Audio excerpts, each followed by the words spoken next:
Hello, my name is Knudsen, and I'm going to read Chapter 3 of How the Winter Lilies Grow. Enjoy!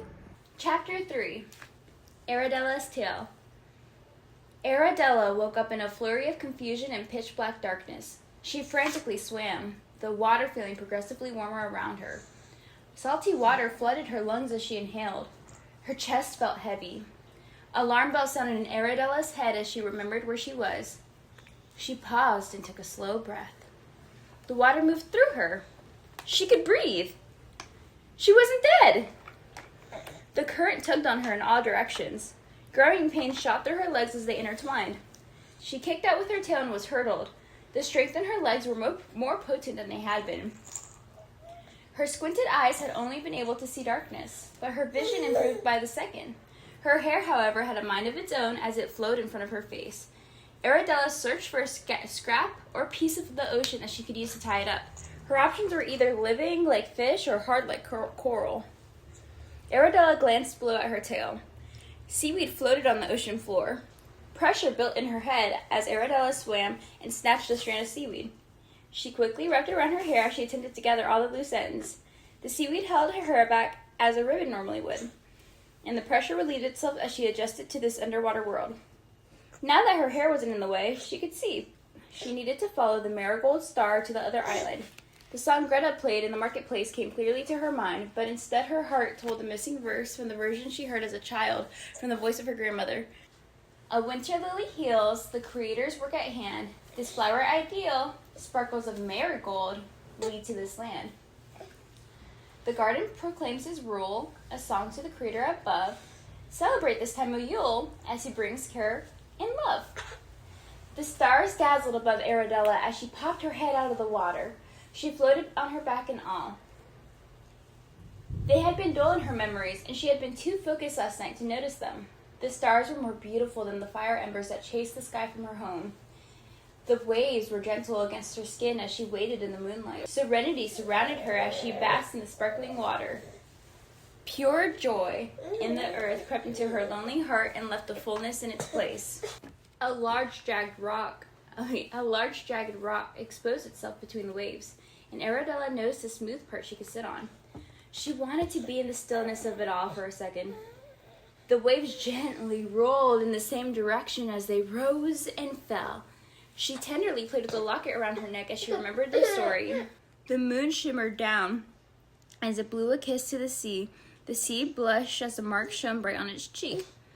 The sky displayed its depth with her newfound eyesight.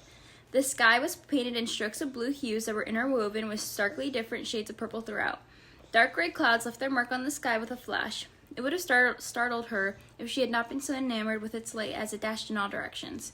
The chaos was still far away. The rock felt cool beneath her. She debated going back in to continue on her path, but the star adorned the sky begged her to stay a moment longer as they winked at her with their brightly displayed beauty. She wished she could bottle up the stars and hold them in her hand. The curfew into Tekalor was put in place when she was 12. She had partially seen them through the cracks in her boarded-up window before, but here they were unfiltered from the dirt on the glass and instead over the sparkling sea. They were nearly magic, if not the remnant of some mysterious greatness, a giver of peace. Aradella leaned back to get a better view of the stars around her when she felt a tough fabric touch her fingers. She gingerly picked up the frayed crimson cloth with a white mark blotted across it that was in the shape of a stretched-out cloud. Next to it lay pieces of driftwood. Light glittered between the broken wood. She set down the cloth and picked up a coin. It wasn't one that she had seen before, but that was not unusual. Even working in the marketplace, she hadn't seen many types of currency from other regions. She put it in her coin purse in case it would come in handy later, and she jumped back into the water. Aradella enjoyed the calm night of the sea as she swam in her exhaustion. Her muscles relaxed as she paddled her arms. She had no clue how long until this transformation would wear off. It was so strange to think that she herself would be the first merfolk she had ever met. She giggled at the strange thought as she dived down. Aradella wondered if she would run into any other merfolk while she swam. The views below were nearly as overwhelming as the views above. Her eyes would normally see the darkness of the ocean and maybe a rock. But with these new abilities, the world was brightly colored and textured. Starfish slept on different rocks, and crabs burrowed under the sand. Fishtails poked out from coral for a good night's rest, suspended in the water. She saw all these beautiful things and pondered their purpose. There was a whole life down here that she wouldn't have known about if not for this transformation. Aradella swam towards the marigold star and squinted at the faint glimmer in the distance.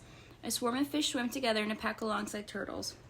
And the fish's glow lit a path for the turtles to follow their bioluminescent blues, oranges, yellows, and pinks. Streaks of color shot in different directions as she neared. The turtle swam behind large chunks of coral. "You don't need to be afraid of me," Aradella sang out to the fish. She swirled around to see where they had gone. Teeth snapped at Aradella, and lots of them. She understood now why the fish had scrambled away in such a hurry. It was a shark, and it hungrily gazed her way. Aradella panicked and swam away as fast as she could. Her tail thrashed in all directions as she plunged forth without looking back. Her arms frantically waved around as she hoped to be pushed in a different direction. She thrust herself out of the water. The clouds thundered and slashed across the sky while the waves rushed and collected themselves one minute and slammed down the next. The storm raged to let all know its anger. The ocean shouted and swayed. The waves escalated and crashed down in a show of power. The sea was so beautiful that she had forgotten about the prospect of danger. Aradella ducked back under the water, hoping that the current would be kinder and that her predator had gone elsewhere. She was instead met with an unstoppable force. The water pushed and pulled at every bit of her. She was pelted by rocks, coral bits, and small fish. The waves lifted her up and slammed her down into the water as she fought against it. Aradella mustered the energy to swim farther down, but the shark loomed nearby, ready for a meal. She spun out of control and zigzagged through the waters, up, down, left, right, and it felt as though there was no escape. She spiraled until her body slammed into a mass buildup of fish as she collided with a net of thick, long ropes. Aradella had been so focused on what was behind her that she hadn't realized where she was headed. She fought to escape, but she became more entangled as she thrashed to get out. The net jerked her into the side of the massive ship. She slammed her head into the wood with a sickening thud. Her mind was dark but drifted to her mother. "Aradella, I think we've earned ourselves a break. Can you go fetch me a cloth and my powders?" her sweet mother cooed. They had finished preparing the apple cinnamon scented candles and were about to move on to the other autumn fragrances, specifically their best-selling pumpkin vanilla fragrance that had a hint of clove. It was back from when they had autumn, Aradella's mind noted, which confused her memory self because why wouldn't they have autumn? "Yes, mother," Aradella said, eager to sit back and relax. "Thank you, my little snowflake. You are truly the best." Her mother squeezed her hand in gratitude. Aradella briskly walked to the wooden cabinet and grabbed a soft blue cloth. Giselle, Aradella's mother, dabbed her face until the cotton rag was drenched. Aradella squinted at her mother as she pounded away. Sweat poured off her mother, which was not usual. Her mother looked different somehow, Aradella thought to herself. Her mother stood up with her apron and gloves and went to the mirror in the bathroom. A screech rang through the cottage. Aradella straightened her back as terror shot through her. What could have made her mother scream?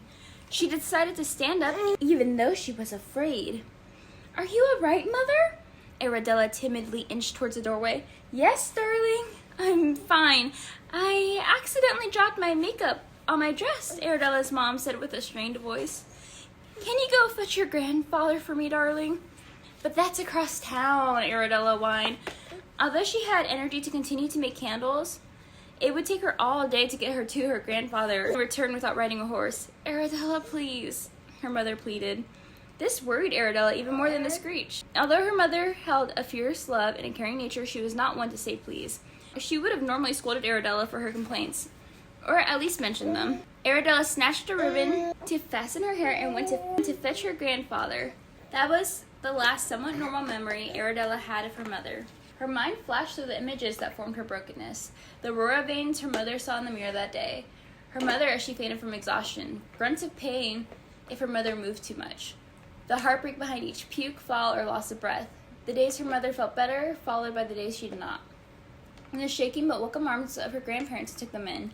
Her mother's tears as her daughter was forced to take care of her after her parents, Aradella's grandparents, had passed. The weakness of her voice when her mother had to leave. The images stopped as Aradella's mind slowed and followed the veins that weaved themselves throughout her mother's body. They translucently shimmered as they fluctuated between a blossoming pink and a bright turquoise green.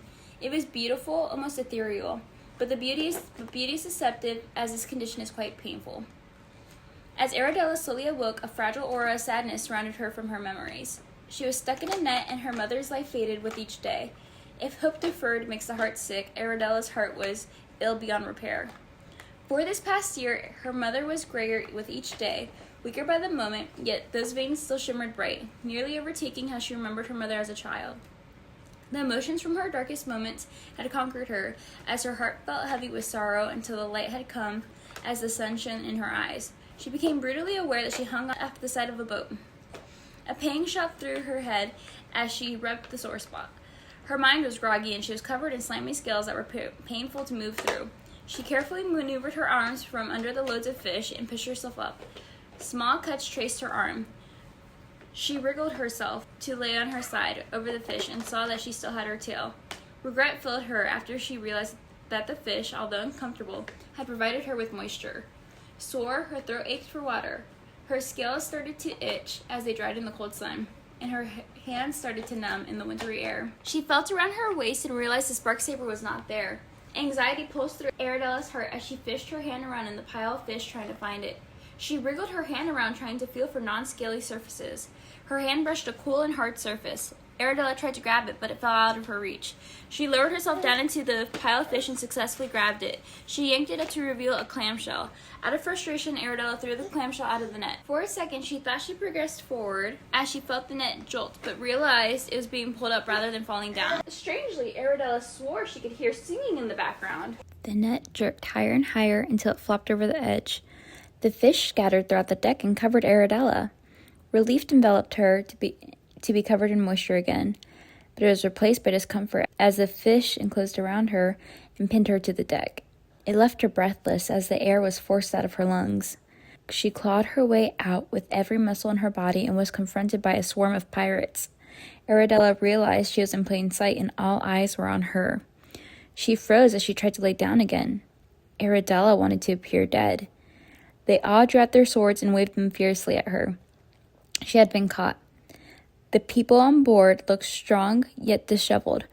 They shouted questions at her from all directions like, "How did you get in with the fish? Who are you?" And a person in the back said, "Get the ropes and tie her up." The voices piled on top of one another until one woman stepped forward. Aradella blinked. She could have sworn she saw feathers on her skin.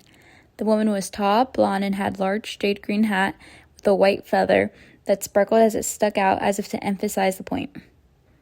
She wore a ruffled cream shirt tucked into green pants and was covered in a variety of mismatched jewelry. Her face was textured and her nose was beakish, yet somehow pretty.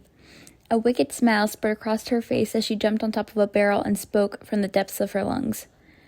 "My oh my, have we got ourselves treasure today?" The woman eyed Aradella up and down. The crew eagerly listened. "It appears we have a mermaid." Her hair flung behind her as she jumped off the barrel. "How'd we get one of those?" "Yeah, I thought we killed them all."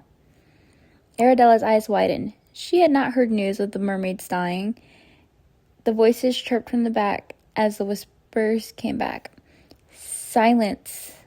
It appears one escaped our grasp." A chill ran through Aradella. Her heart thumped heavily in her chest as Doriel's castle floated in her mind. These pirates wiped out the mermaids. Aradella knew Draven had arrested some for treason, but Aradella had assumed icy waters and the fear of Draven had driven the rest of them elsewhere. It did not occur to her that they had been hunted. She sucked in a breath, afraid to move in any direction. "She is not to be harmed yet. I have plans for her, but no fear. I don't think she'll make it through them alive." She gave a hearty laugh before she pointed to the mast. "Chain her up. Tonight we will send out offers. Now get back to work, you lazy Uselli. The ship won't sail itself. You two, I need you two to sort through the catch of the day." "Oh, come on. Because we beat you in chess last night doesn't give you reason to punish us," a woman with black hair and dark skin said. She was wearing a beautifully made blue corset outside of a puffy white shirt. The girl next to her wore an oversized coat, a green corset, and her camel hair was tied back. The captain yanked her by the hair and threw her to the ground. "You do as I say. or there will be more coming your way." She walked off without a glance behind her as the girls got on their knees to separate the fish from clams and the starlit crust. "Oh, and make sure you put a big juicy fish for the dwarves," the woman with the hat yelled back as she continued down the stairs. "Yes, Lady Folly," the two girls grumbled as they shoveled handfuls of seaweed into a separate barrel. Lady Folly motioned unrecognizable gestures with her hands. On the opposite side of the deck, two men came out with a blindfold and rope. Aradella tried to stand up to run, but she fell. She didn't know how to navigate in this body on land. She would need to wait until she was human again, but this might be her best chance to escape. Aradella flopped onto her stomach and dragged herself across the deck. A splinter pierced her stomach as she moved. One of the men caught up to her and grabbed her by the tail, slung her over his shoulder, and tied her to the mast and blindfolded her. Aradella didn't fight back because she was fearful, and she knew that she needed to save her energy to escape. She knew she couldn't overcome these men. Her wrists wrung out in pain as they tied her against the mast. Aradella heard as the crew moved to their different locations and tried to figure out how sailing the ship worked. Based on their voices, the amount of women on the ship far outweighed the amount of men. She observed many of the same patterns of them switching positions. Women pulling ropes in the different crevices that were being cleaned until the sun set, and Lady Folly returned. Some water splashed on deck, and Lady Folly nearly slipped. She yanked the collar of the nearest sailor. "Clean this mess," and continued to walk until she reached Aradella. "Where have you been hiding?" Lady Folly picked at her teeth, disinterested, before she ripped off Aradella's blindfold. Now that she was closer, the captain looked more disheveled than she had thought. Lady Folly touched Aradella's scales, and Aradella tried to yank her tail away. "Stop moving, you insufferable fish!" Lady Folly huffed. "Make me," Aradella sneered back, an ounce of foolish bravery entering her, before Lady Folly stabbed her tail with a dagger and left it there as she moved closer. Aradella winced, and a tear escaped her as she bit her tongue. Her tail throbbed with pain. She regretted her words. "That should keep you in place. Luckily, your buyer doesn't care if you come with a scratch or two. You are too rare." Lady Folly frowned as she examined her an inch from her face. "You don't look like the other merfolk." Lady Folly paused. "And you don't act like them." Lady Folly pressed another knife against her face and used it to move her face around as she analyzed her. Aradella scowled at her. The merfolk were known to be a beautiful, graceful, and lovely species.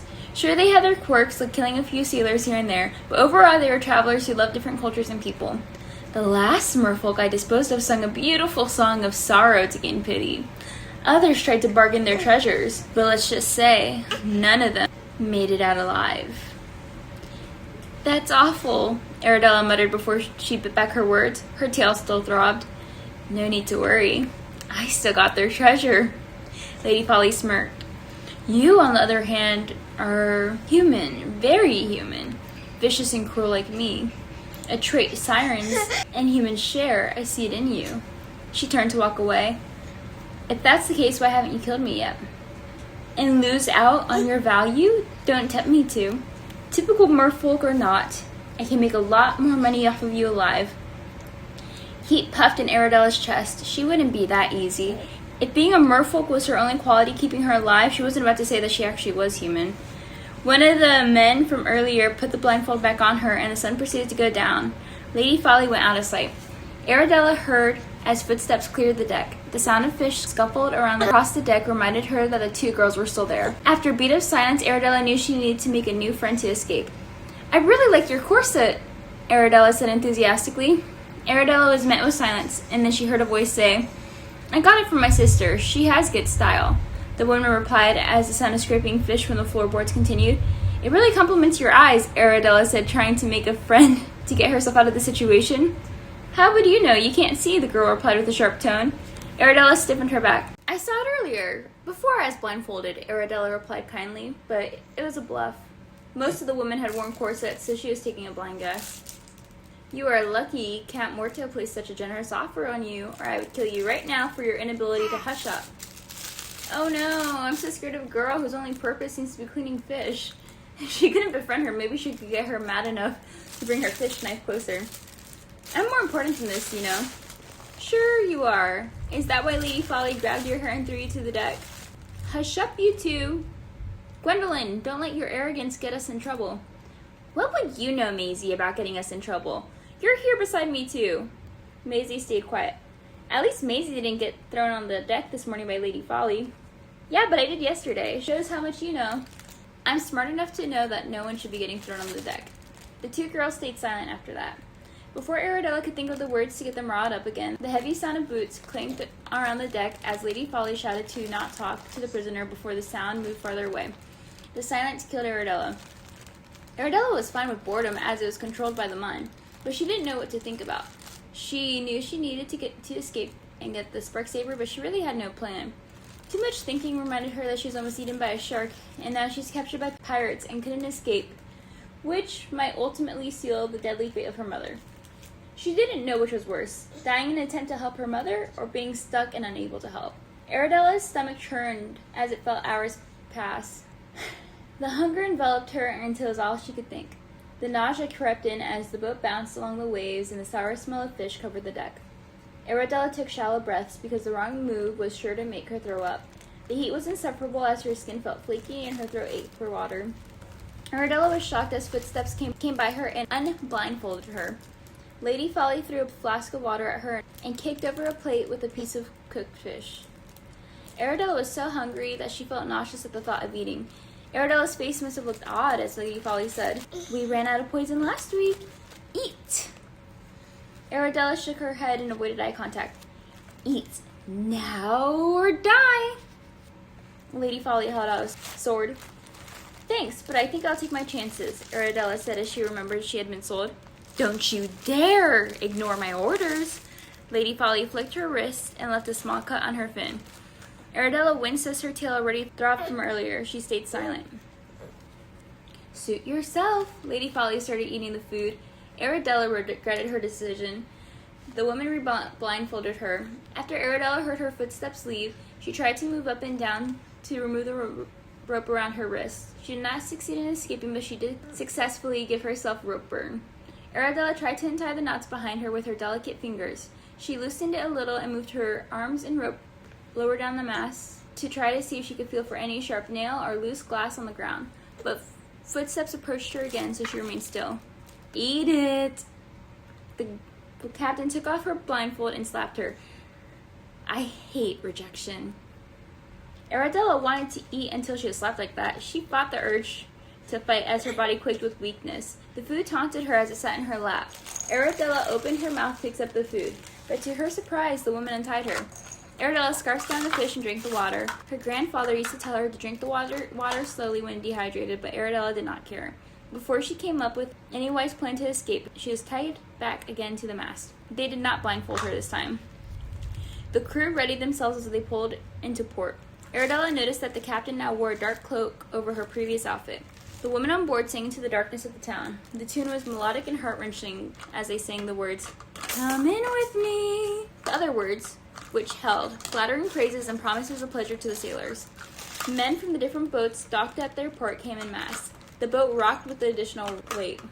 Wealthy and poor, muscled and weak, tall and short, a variety of men came, their minds weak to the seductive call. Aradella noticed that some of the men looked on with disgust at the men who had gone. The men who had fallen to the call of folly lined up across the decks. There were many rows. The captain walked up and down between them and looked deeply at them. She chose which ones to keep and sent the rest back to their ships. A young woman ran off one of the ships at the port and screamed at the sirens on board. "You wicked women! Don't you dare take my boyfriend!" Her face was red, either from the run to the entrance of this boat, anger, or both. "Sorry, love, but he's mine now," Lady Folly smugly said. "No, he is not!" The woman raced on board as she tugged the arm of her boyfriend. "Let's go!" She pulled harder and couldn't. "I must go with them," the boyfriend replied. "Julio, this is a trick. Don't listen to them. Stay with me," the girlfriend pleaded. "No, this is what is real. My love for you was never this deep," Julio stated passionately. "Julio, you don't mean that." Tears formed in her eyes as she tried to get her boyfriend to look at her. He finally faced her directly in her eyes and said the words she dreaded to hear. "I don't want you anymore. I want to follow her. I mean what I say." Julio shrugged her off and went deeper into the ship. The woman left bawling, and Julio looked blankly ahead, waiting for his next commands. The captain's face was full of pleasure as she took a bite of an apple she pulled from a barrel. Aradella stared at her face, which appeared more hideous after what she had done. Lady Folly noticed her stare and smiled as she wiped her lips. That is treacherous. Aradella shook her head in disgust. Finally, a compliment. I know. I'm quite good at treachery. You know, once I made an eel into a nice scarf. That wasn't a compliment. I can't wait to give you to the notorious Count Morto. I hear he buys rare species to preserve them. It's up to you if he studies you, dead or alive. Now quiet. Now come on, Captain, a girl she hadn't seen before said. Don't captain me or you'll be thrown overboard, Astrid. Her pleased smile faded to a scowl. Maybe we could keep her. She could be quite useful for retrieving treasures for us below, the sailor stated. She didn't appear nervous in the slightest. I don't care what you think. Listen to me, the captain said, agitated to continue this conversation. Besides, our siren song won't work on her. She has no loyalty. The second she gets in the water, she'll swim away, another sailor chipped in menacingly. No, I do not need your help. I can win my own fights. The captain wagged her finger at the girl who had spoken. I was simply stating a way to profit off her more. We could get a leash, Astrid said in a monotone voice in an attempt to not anger her captain further. Firstly, I shouldn't have to explain myself to you. Secondly, you have really been testing my limits lately. Julio, throw her overboard, the captain yelled with impatience. Julio chased her around the deck. She masterfully grabbed the ropes and swung between them, showing off her familiarity with the ship. Julio tried to swing on the ropes, but slipped and fell. She swung to the entrance of the ship and yelled, I have always served you and been loyal to you, and this is how you repay me? Julio, you can stop chasing her. Don't you dare make me question your loyalty again if you're as loyal as you claim. The captain spat on Astrid's shoe as she passed. Astrid scowled at the captain, but no words left her mouth. Lady Folly spun around and faced Aradella. She faced the muscled man who grabbed Aradella earlier. Make sure you put her in the green bag for our cellar. The captain switched from anger mode to command mode as the muscled man picked up Aradella and went down the stairs. Aradella heard Lady Folly speak once more. We will be putting the fish into the blue bag for the Vikings. You know how they love our giant fish for Kringlemas and pay generously in gems. We should be there tonight in time for dinner, the captain sang, delighted in her upcoming profitable venture. The air became humid, which was a poor combination with the cold. There were 2 bags in front of them and many barrels. On the floor to the side of the stairs were 3 bags next to each other. The man leaned towards the green bag, but Aradella interrupted. Why are you putting me in the green bag? Aradella said, feigning confusion. Because the captain said to put you in green, the man asserted. No, the blue was for me, Aradella said confidently. I have nothing against you. I know you're just doing your job. I'm trying to get you out of trouble. I should go ask her just in case. He turned back towards the stairs. All right, be that guy. We can ask her again, but she doesn't seem like the kind of captain who likes to be asked twice. I'll be sure to tell your replacement to not do what you did. He gulped and put her in the blue bag and went away. Aradella heard footsteps coming down the stairs. Her bag was open as Astrid peered down. The room now stunk like rotten fish. Astrid saw her and closed it as if the contents of the bag were correct. Aradella heard a shuffle of fabric and her footsteps as she left. Aradella internally thanked Astrid and hoped that she knew how grateful she was. She was grateful to be in the bag despite how cramped it was and how little air she got. Now she was headed to the dwarves instead of that terrible Count Morto. Even his name gave her chills. Aradella hoped that the Vikings wouldn't eat her anyways. A mermaid was still a fish after all. It was a risk, but it's better than the cruel man that they were going to sell her to. In the bag, it was hard for Aradella to gain balance as she rolled along the bottom of the hole. She was pleased when it stopped moving. However, the ship bobbed in the water, which returned her sensation of nausea. It wasn't long before her bag was heaved up a few stairs and thrown off the ship. A thud shot pain up her back, and she now was positioned in a V shape. Aradella looked up as her tail flew above her and her breath tightened. She heard a female voice and a male voice. The bag was open. She closed her eyes tightly in hopes that this somehow made her face invisible and hoped that they only focused on her tail. The bag was closed and she felt herself skid along the bottom as the bag was dragged. Each bump bruised her, but she didn't care as long as she didn't delay her time to the Winterlily any longer. She hoped that she was on her way to the Vikings, but a rush of doubt took over as she wondered if she mixed up her colors and was actually on her way to that nefarious man. And that was the end of chapter 3. Thank you so much for listening, and I hope you have a great day. Bye-bye.